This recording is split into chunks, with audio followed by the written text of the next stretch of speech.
Variety 3 आहे. 86-032 याचा maturity period आणि रिकव्हरी काय अपेक्षित आहे मी समोर सांगण्याचा प्रयत्न करतोय. कोष 86-032, MS 10001 आणि BSI 8005 या 3 मेजर जाती आपल्याकडे आहेत. या 3 कारखान्यावर 3 मेजर जाती आहेत.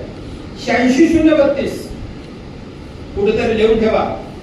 हा जर तुम्ही पूर हंगामाचा ऊस 14 ते 16 महिन्यात जर तोडत असाल तर याला 12.5 ते 13% रिकव्हरी मिळायला हरकत नाही. जेवढा लेट तोडाल तेवढी रिकव्हरी चांगली. 12.5 ते 13% पर्यंत रिकव्हरी देणारा ऊस आहे 14 ते 16 महिने या कालावधीत. आणि जर चुकून लवकर तोडत असेल 12 ते 13 महिन्याच्या आसपास तोडत असेल तर हा ऊस तुम्हाला 12 पर्यंत किंवा जास्तीत जास्त 12.5 पर्यंत रिकव्हरी देऊ शकतो. 12 ते 12.5.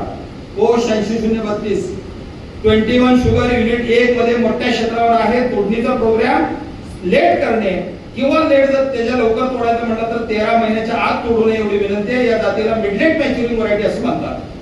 आता दुसरी व्हरायटी MS 1001.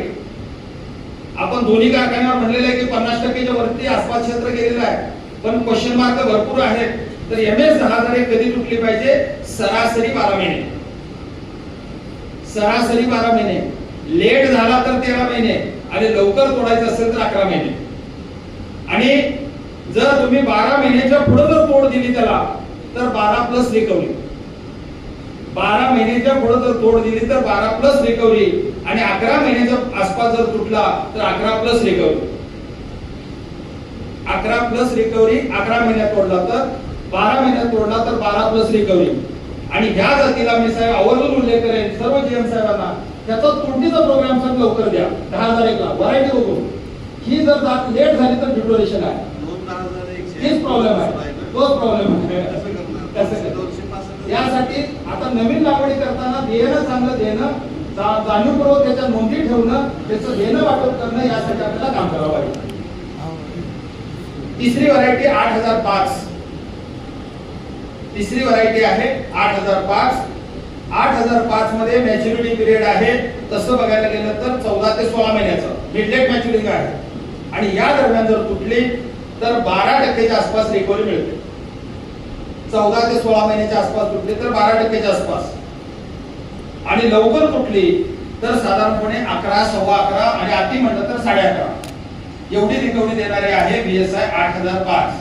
त्यामुळं प्राधान्याला 8005 खाली ठेवावी. 1 नंबरला 86-032 ठेवावी. 2 नंबरला 10,001 ठेवावी. पण ओरिजिनल 10,001 265 नव्हे हे लक्षात ठेवावं. आणि इतर जातीमध्ये नावं लिहून ठेवा. PDL 15/012, 13/007 या जाती 1 नंबर रिकव्हरी देणाऱ्या आहेत. तुम्ही 3 हंगामाला लावू शकता. मगाशी सांगितलेला त्यातल्या त्यात पूर हंगाम सुरू हंगामासाठी चांगले आहे. 13/007 PDL 15/012 आणि वसंतदादा शुभची BSI 18-121 याचा उल्लेख मगाशी राहून गेला. वसंतदादा शुगर इन्स्टिट्यूटची BSI 18-121 पण या जातीमध्ये थोडीशी अडचण आहे. काय अडचण आहे? फुटवा थोडासा कमी आहे. स्लो वाढते. 4 महिन्यापर्यंत वाढ स्लो आहे. शेतकऱ्याच्या नजरेत ऊस भरत नाही. त्यामुळं काही शेतकऱ्यांना न लोळणार असल्यामुळे आवडत असेल तर जरूर लावा. 86-032 प्रमाणे रिकव्हरी आहे. 86-032 प्रमाणे रिकव्हरी आहे. पण 86-032 च्या तुलनेमध्ये थोडासा तुरा लवकर येतो असं म्हणलं तर वावगे ठरणार नाही. तर थोडक्यात कोणती जात कधी तोडल्यानंतर ऊसाचं उत्पादन किती मिळतं हे थोडक्यात मी आपल्या समोर मांडलेलं आहे.